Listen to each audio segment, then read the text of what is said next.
Hello everyone. So you have all given UPSC prelims, and I hope you are all now waiting for कि cutoff कितनी जाएगी. So as far as our workout has been, we think कि 2022-23 में जैसे cutoff गई थी, तो उसी लाइन पे cutoff इस बार जाएगी. So you can expect कि अगर आपके somewhere around 80 marks बन रहे हैं GS के अंदर, तो you are in the secure line और आपको मेंस की तैयारी करनी चाहिए. और अगर 75 बन रहे हैं तो भी करनी चाहिए. So as far as UPSC is concern, तो इस बार के जो पेपर हुए उसमें करीब 10 ऐसे क्वेश्चन थे जो एग्जैक्ट मैच हमारे 4 सिर्फ कंप्लीट मॉक थे लास्ट में, उनमें से हुए हैं. तो उनकी एक लिस्ट अवेलेबल है. You can take a screenshot and may be you can ask us later and get the list. Okay, तो 4 के 4 जो मॉक्स हैं वो भी हम आपको अवेलेबल करा सकते हैं. As far as the paper is concern, paper में जो कल्चर पोर्शन था डेफिनेटली थोड़ा डिफिकल्ट था. बाकी के एरियाज इजी थे. जिन बच्चों के पास सेट डी गया वो मेरे ख्याल से सबसे ज्यादा ट्रबल्ड होंगे, क्योंकि शुरुआत में इतने डिफिकल्ट क्वेश्चन देख के कई बार कॉन्फिडेंस शैटर हो जाता है. तो आज जो हम डिस्कशन करने वाले हैं वो सेट डी के हिसाब से है. Okay, and in that will be taking up the questions directly. तो आप अपने क्वेश्चंस मैच करके साथ साथ में चल सकते हैं. ठीक है, आपके सेट में वो क्वेश्चंस डिफरेंटली प्लेस्ड होंगे, so you can just match them and move accordingly. So let me just open them for you. Give me a moment please.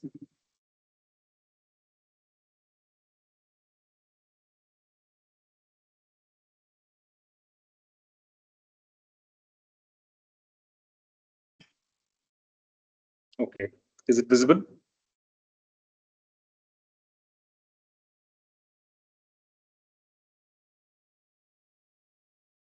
So looking at the first question in the set D, consider the following assertions. In the Pleistocene period, either the Yamuna once flowed into Indus or the Satluj flowed into Yamuna, and one major tributary of either had shifted from Ganga to Indus or vice versa. आपको याद होगा कि हम जब Himalayan reverse के बारे में पढ़ते हैं तो ये पढ़ते हैं कि दे आर एंटीसीडेंट और कॉन्सिक्वेंट. कहने का मतलब क्या वो हिमालय से पहले आई या बाद में आई? तो हम पढ़ते हैं कि हिमालय से पहले ये रिवर्स एग्जिस्ट करती थी. हिमालय धीरे धीरे आए तो उस टाइम पे इनका डिवीजन होता है. अब लेकिन इसमें से बायोलॉजिकल कुछ एविडेंस दिए गए हैं. और यहाँ पे देखो, पहला जो है नाड़ी सुक्ता ऑफ ऋग्वेदा में ऐसी असर्शन है, तो हमने तो कभी पढ़ा नहीं कल्चर में, है ना, तो क्यों ही टेंशन लेनी इसके बारे में. फिर दिया गया exploration of Sutlej and Yamuna by Robert Bruce foot.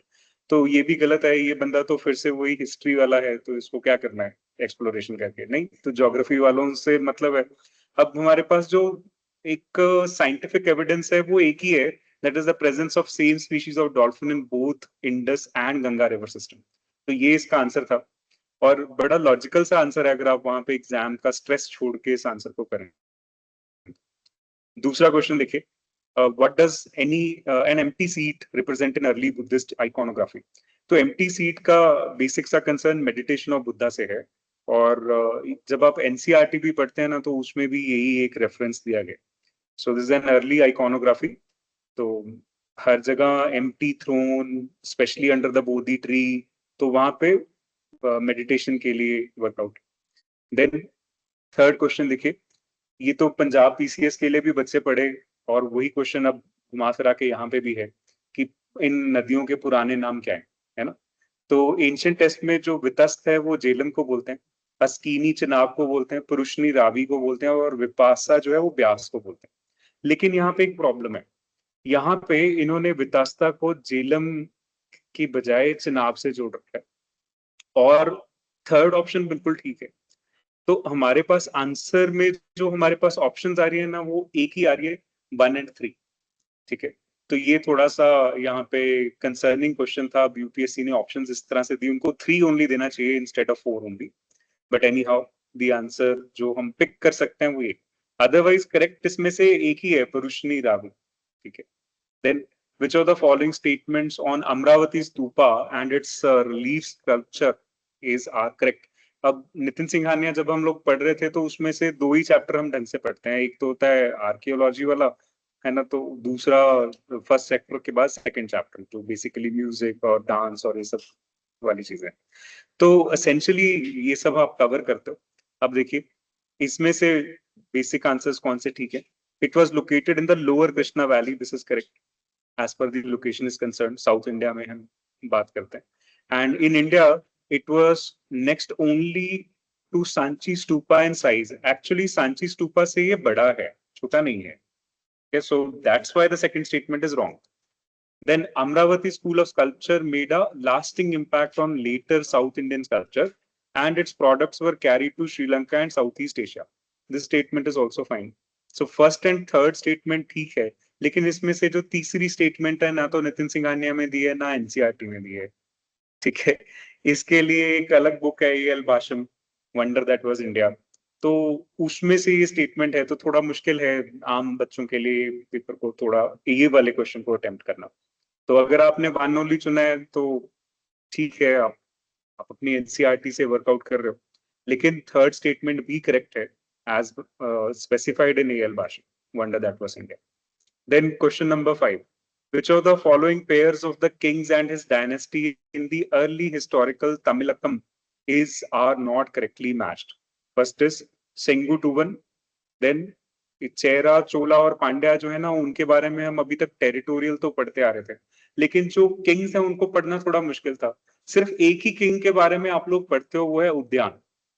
अगर आप ध्यान से एनसीईआरटी देखेंगे ना तो उद्यान के बारे में आप पढ़ते हो, लेकिन उद्यान king is from Chera dynasty. तो इस एक इंफॉर्मेशन को लेते हुए क्या हम ये आंसर सॉल्व कर सकते हैं? बिल्कुल कर सकते हैं, अगर आप ऑप्शंस के ऊपर ध्यान दें तो. अगर आपने ये फिगर आउट कर लिया कि उद्यान किंग जो हैं वो चेरा के हैं, तो सेकंड वाला गलत हो गया. जैसे ही सेकंड वाला गलत होता है तो हमारे पास ऑप्शन ही क्या बचती है, और ढूंढना भी यही था, नॉट करेक्ट. तो बस 2 ओनली. इस क्वेश्चन में ढूंढना ही नॉट करेक्ट था और कुछ नहीं ढूंढना. ठीक है, बाकी की टेंशन हमें कंपैरेटिवली कम हो जाती है, क्योंकि आपके पास 2 ही ऑप्शन बची, ए और B. Either you will go for 1 and 2 और you will go for this. आपको सेगुटुवन चेरा नहीं पता, लेकिन उद्यान चेरा हम लोग पढ़ते हैं, एनसीईआरटी में भी पढ़ते हैं, हर जगह पढ़ते हैं, एंशिएंट इंडियन हिस्ट्री में है. ठीक है, चलिए फिर भी डिफिकल्ट क्वेश्चन है, इजी क्वेश्चन नहीं है. अगर आपने गलत किया डोंट वरी, बिकॉज बहुत सारे बच्चों का गलत हुआ होगा. ठीक है, अच्छा. प्रीलिम्स में क्या है ना कि कभी भी ये नहीं सोचना चाहिए कि मेरे इतने सारे क्वेश्चन गलत हो. ये सोचो कि जो आम जनता है, जो आपके साथ पेपर देने जा रहे हैं, उनके ये गलत होने का चांस है. अगर उनके पास भी ये सिंपल क्वेश्चन और उन्होंने सही किया, आपने गलत किया, फिर गड़बड़ है. ठीक है, so never be sort of in a dilemma कि ये तो सिर्फ मेरे ही गलत हुआ होगा. डिफिकल्ट क्वेश्चन सबके लिए डिफिकल्ट है. Then which of the following factors contributed to the formation of forward bloc by Subhash Chandra Bose in 1939?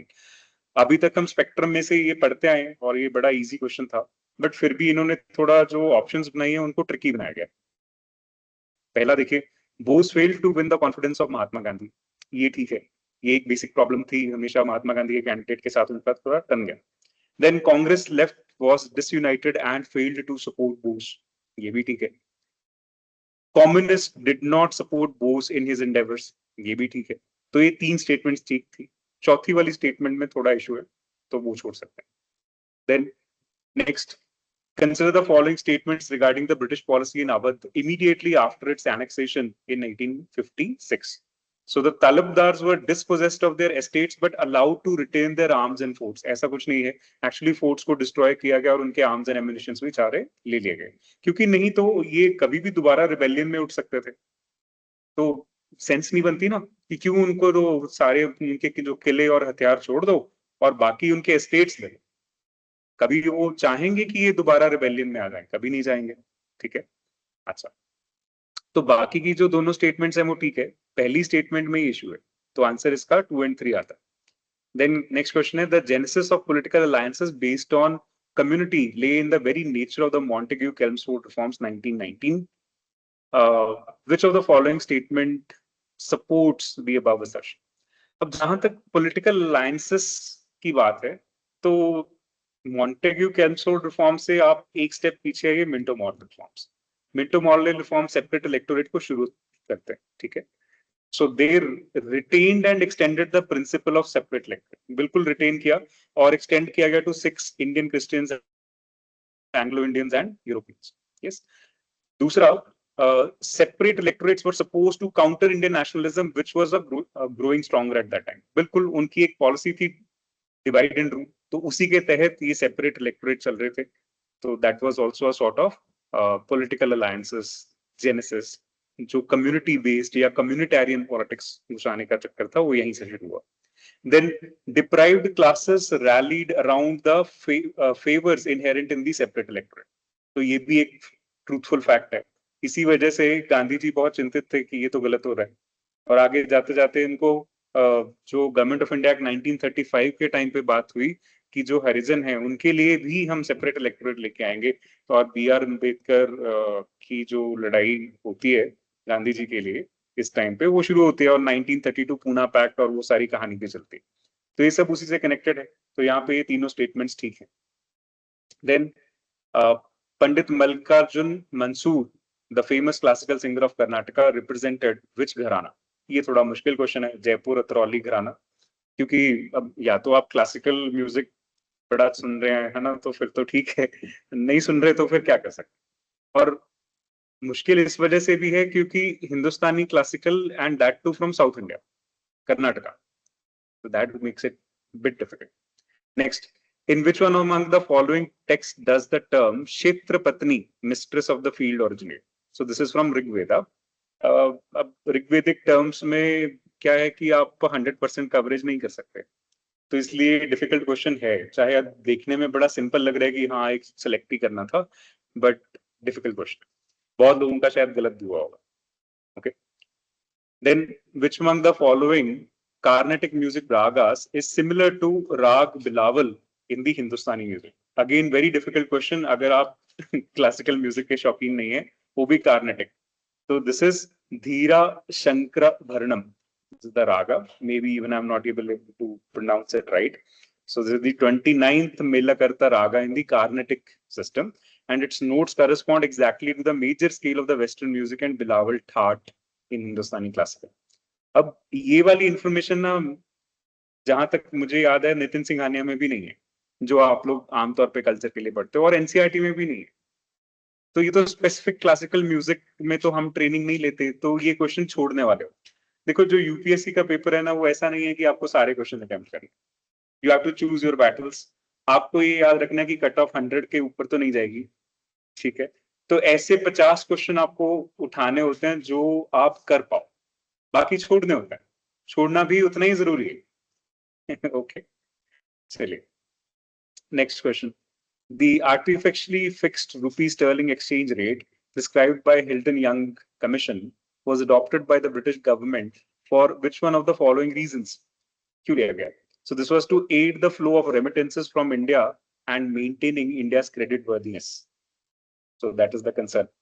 क्योंकि इंडिया को उस टाइम पे जो colonial government था, it had to pay the sterling debt, it had to pay the home charges, it had to remit the funds back to India. तो कुछ ना कुछ तो एक्सचेंज रेट सिस्टम जरूरी था, गोल्ड और सिल्वर तो नहीं भेज सकते थे, तो इसलिए रुपी स्टर्लिंग का एक आर्टिफिशियल एक्सचेंज रेट फिक्स करना पड़ा, खासतौर पे 1926 के बाद. Then next question. Which of the following temples has have a nagara style shikhara? Very difficult question. इसमें दशावतारा टेंपल तो आपको फिर भी टू एन एक्सटेंट इजी है, you can deal with it, but the second one is little difficult, और इन्होंने options भी combine करके दिए. अब तीसरा ठीक है, तो सब 3 ऑप्शंस में अलग से दिख भी रहे, और दूसरा इसमें जो ठीक है वो है Kuchi Malligudi temple in Aihole. Very very difficult to spot. Okay, तो इस क्वेश्चन में गलत होने के चांसेस ज्यादा हैं बच्चों के लिए. In any case the answer is 2 and 3. Next question. The Pali text contains the first definite references to coins in the form of Kahapana, Nikha, Hamsa, and Kakanika. This is the first statement. It is correct. And the literary evidence of Pali text is corroborated by the archaeological evidence of punch mark coins from many sites, most of them made of silver. So, the above statement have been associated with which of the following? Emergence of urban life and transition to money economy. तो to an extent इस question को easy कर दिया गया. अगर आप देखो, जहां जहां पे हम कॉइन्स एंड करेंसी की यूजेज की बात करते हैं, जहां जहां ट्रेड की बात करता है, तो ये अर्बन लाइफ और मनी इकोनॉमी की तरफ ट्रांजिशन की बात करता है। तो इस वजह से टू एन एक्सटेंट इजी था। अगर आपको एग्जैक्टली नहीं भी पढ़ा हुआ तो आप गेस वर्क से इस क्वेश्चन को ठीक कर सकते हैं। ठीक है, so answer here is both 1 and 2.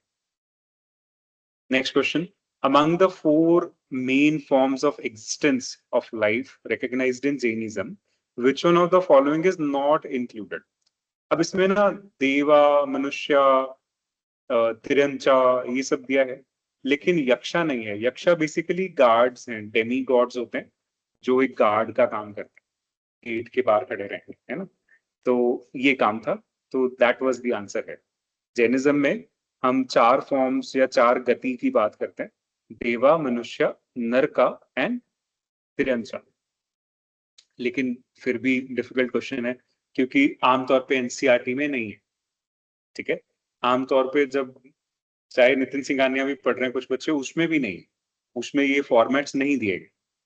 But in general knowledge अगर आप इसमें यक्षा जो कल्चर की बुक में पढ़ते हैं हम, उसको कंफर्म कर पाए तो it is easier for you. क्योंकि ये जैसे बोलते हैं ना, pick the odd one out, तो ये ऑड वन आउट है। Okay, then Hallisaka painting in Bagh cave represents which of the following? So this is a joyous folk dance. Again very difficult, क्योंकि जो कोर पेंटिंग्स हैं उनकी बात नहीं करी, कोई एक नया ही उठा लिया। अब ये वाली पेंटिंग की एनसीईआरटी में कहीं नाम नहीं आता, तो यूपीएससी कहाँ से क्वेश्चन डाल रहा है भगवान जाने, है ना। अब या तो आप बाग के विजिट करके आओ, सारी पेंटिंग्स का आप स्टडी करो। अच्छा, question number 17, consider the following statements relating to the use of place value system in India. अब ये प्लेस वैल्यू सिस्टम बड़ा अच्छा क्वेश्चन है, और ये टेस्ट सीरीज में भी था। The earliest epigraphic use of the place value system in India is found in Manakani plains from Gujarat. This is correct. In the 9th century, place values become general in inscription all over India. हर जगह place value use हो रहा है, 1.2, 1.3 like this. The place values have been found in the Sanskrit inscription in Southeast Asia as early as 7th century. All the 3 statements are correct. Okay. Question number 18. Consider the following statements about the archaeological foundings in Harpan towns. ये बढ़िया question है। ये UPSC के standard को और बच्चों की पढ़ाई दोनों को मैच करता है, और टू एन एक्सटेंट इजी भी है कि ऐसी चीजें आप पढ़ते भी हो एनसीईआरटी में। अब इसमें से first and second statement correct है। Third statement, that it suggest the emergence of common property system, इसको लेके कोई वर्कआउट नहीं हो पा रहा। देखो, there are houses built in large part with baked bricks around relatively spacious courtyards with their own wells, bathing platforms and large rooms. Own wells, own bathing platforms and own large rooms, अगर मैं इसको ऐसे बोलूं तो ये common property की बजाय private property को रिफ्लेक्ट करता है, थर्ड स्टेटमेंट। ठीक है, तो ये थर्ड स्टेटमेंट गलत है। अब ये स्टेटमेंट्स वही हैं जो आप एनसीईआरटी में पढ़ते हो, उनकी एप्लीकेशन आपसे पूछी जा रही है, तो that is the beauty of the question. But otherwise, in this question, first and second statement are correct. So this statement 3 talks about existence of private property rather than common property. Okay. And which of the following statements about Ikka movement and Bardoli Satyagraha is correct? So third statement इसमें जो C option है, that is correct. Bardoli Satyagraha was a campaign against enhancement of land revenue, while the Ikka movement was the protest against excessive extraction of rents. ये दो हैं, ठीक है। Bardoli was led by Sardar Patel, and this was a direct political campaign against the Bombay presidency's unjust 22% hike in land revenue. तो कम करनी चाहिए, क्योंकि ये जितने भी परमानेंट सेटलमेंट के बाद जो सिस्टम्स आए थे, आपको याद होगा, चाहे वो मनसबदारी सिस्टम है, चाहे रियायतवारी सिस्टम है, सॉरी नॉट मनसबदारी, महलवाड़ी। सो उनमें ये एक क्लॉज रखा गया था कि कभी भी कितना बढ़ा सकते हैं। ठीक है, Now, Eka movement in 1921 Awadh, this was a peasant revolt. तो लोकल लैंडलॉर्ड्स या तालुकदार्स जो आर्बिट्ररी रेंट ले रहे थे, तो उनके जो रिकॉर्ड्स थे उनको बर्न किया गया। All that movement happened. Now question number 20, consider the following statements about Rigvedic period. So irrigation from wells allowed agriculture to expand away from the floodplains and strips on the river margins. into present Punjab and Haryana plains, having underground water levels reasonably close to the surface. Drought animals power was employed to drop the water out of the wells. अब इनमें से दो statement पढ़ ली, आगे फिर ये देखना है कि कौन सी इंफॉर्मेशन सपोर्ट करती है। अब ना इस बार ये एक नई चीज देखी गई है कि टाइम तो आपके पास बहुत रिस्ट्रिक्टेड, वही 2 घंटे, 120 मिनट में इतना लंबा पढ़ो फिर उसका आंसर दो, फिर बोले भी भरो। तो इस बार ना क्वेश्चंस की लेंथ बहुत लंबी रखी गई है जीएस के पेपर के अंदर। कुछ बच्चों ने तो ये भी कंप्लेन की कि जीएस का पेपर सर कंप्लीट नहीं हो पा रहा क्योंकि इतने लंबे लंबे क्वेश्चंस है ना, तो they had to just leave some questions because of that also. Anyhow देखिए, अब पहला इसमें there is evidence in Rigveda for the use of Ashma Chakra, that is stone pulley wheel, and Ahava, that is strapped wooden pails, to drop water. That is true. Then mention has been made in Rigveda for the use of implements like Parashu and Kulisha, that is axe, and Datra or Shreni, that is sickle. So axe and sickle की बात हुई है, definite है. There is history of the use of ox even before Rigveda for plowing the land and pulling the carts. ऐसा नहीं, हमारे पास ये history Indus valley civilisation के बेसिस पे आती है, ठीक है, इंडस वैली सिविलाइजेशन के बेसिस पे आती है, बट कोई कंक्लूसिव प्री ऋग्वेदिक एविडेंस नहीं है। हिस्ट्री तो हम तभी बोलते हैं ना, linking the Oxford port flows to any well irrigation expansion in the manner that is described. So that is the problem. Otherwise third statement सुनने में ठीक लगती है, लेकिन प्रॉब्लम यही है कि इंडस वैली सिविलाइजेशन में ऑल्दो वो ऑक्स और ये सारी चीजें मिलती हैं हमें, छोटे छोटे टेराकोटा फिगरीन्स मिलते हैं, प्लो के फिगरीन्स मिलते हैं, सब मिलता है, लेकिन इनको ज्वाइन करने वाले एग्जैक्ट एविडेंस प्री ऋग्वेदिक टाइम पे बहुत कम है, तो ये थोड़ा सा प्रॉब्लम है, ठीक है। सो अगर आपने 1 2 3 मार्क किया है तो यूपीएससी के आंसर की वेट करनी पड़ेगी। इस क्वेश्चन के आंसर को लेके मैं थोड़ा सा डाइसी हूँ, ठीक है, otherwise I am going with 1 and 2। Then Tungurahua volcano कहाँ पे लोकेटेड है? तो it is located in Ecuador. ये अभी रिसेंट न्यूज में था तो वहीं से आया, UNESCO global geo park networks. Then with reference to Madhav National Park, which of the following statement is correct? It was declared as a tiger reserve in 2025. Nothing like that happened. Okay. Then Sakhya Sagar, which is designated as a Ramsar site, is situated within Madhav National Park. ये बिल्कुल ठीक है. It is its area is shared between MP and Rajasthan. ज़्यादा राजस्थान में है, थोड़ा सा MP में है. So yes, that statement is also correct. So 2 and 3 are correct statements. Then question number 23. With reference to the climate of the Andaman and Nicobar Islands, which of the following statements is correct? So in this case, first one, the climate can be defined as a humid tropical coastal climate. ठीक है, geography का बड़ा easy question है. It receives rainfall from both southwest monsoon and northeast monsoon. बिल्कुल ठीक है. आप तमिलनाडु के साथ देखिए ना, अंडमान निकोबार आइलैंड है, तो दोनों में यही होता है. Then maximum precipitation is between December and May. This is wrong. Maximum precipitation here is between May and November. So statement 3 incorrect hai, 1 and 2 correct hai. Then which of the following geographical features or phenomena are associated with the peninsular block in India? So first is submergence of the part of the western coast due to tectonic activity. Very simple, straightforward NCERT का question है, आप +1 +2 में से पढ़ते हैं. Presence of residual mountain ranges such as Velikonda Hills and Mahendragiri Hills. Again, very simple, perfect statement. Deep V-shaped river valleys formed by the fast-flowing rivers. अब peninsular plateau में तो V-shaped का मतलब ही नहीं है deep और fast-flowing rivers, कुछ नहीं, वहां तो slow-moving rivers है. ये हिमालयन में होता है V-shape, I-shape, gorge जो बन रही है, ठीक है.